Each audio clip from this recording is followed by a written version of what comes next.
Sa ibang balita, inihayag ni Senador Alan Peter Cayetano ang mga bagay at ikonsidera ng mga nais tumakbo sa halalan sa susunod na taon.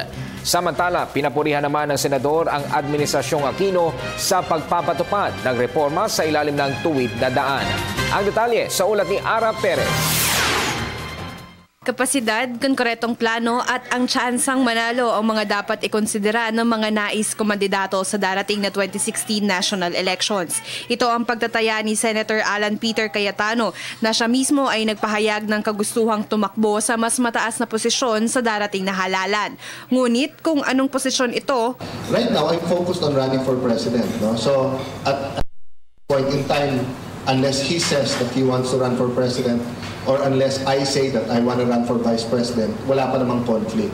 But what I was saying nga is that Senator Bongbong is open to running for President. I'm open to running for President. So whatever position I choose, wala lang akong makakabangga pag hindi ako tumakbo. But even if I don't run and wala akong kabangga, I have to choose who I will support. Ayon kay Cayetano, madali naman daw kasi magpahayag ng kandidatura. Nagkakatalo lamang sa tunay na implementasyon ng mga plano. I'm hoping that initial excitement pa lang to ng mga kung sinong tatakbo, but we'll start asking the questions. No, meaning, halimbawa sabihin ng isa, gusto ko libre ang college. Paano? Saan mo kukunin ang pera? Gumanda ang agriculture. O paano? Ano programa mo? Saan kukunin ang pera? Paano mo i-implement? Labanan ng graft and corruption. Ano record mo sa paglaban sa graft and corruption? Ikaw ba ay corrupt? Pinapurihan naman ng mambabatas ang Administrasyong Aquino sa nasimulan nitong tuwid na daan sa pagsasabing naging matagumpay ang administrasyon na baguhin ang nakasanayan patungo sa katotohanan.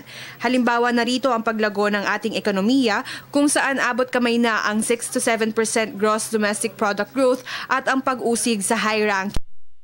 It seemed impossible to investigate a vice president, to put in jail senators, congressmen, matanggal sa trabaho chief PNP, but nangyayari yan, ano? Whether we agree with it or not, nangyayari during this administration. May 3 taon pang nalalabi si Cayetano bilang senador at hangad dito na maisakatuparan na ang Philippines 2020 o ang vision para sa isang maunlad na bansa kahit papalapit na sa transition period ang kasalukuyang administrasyon.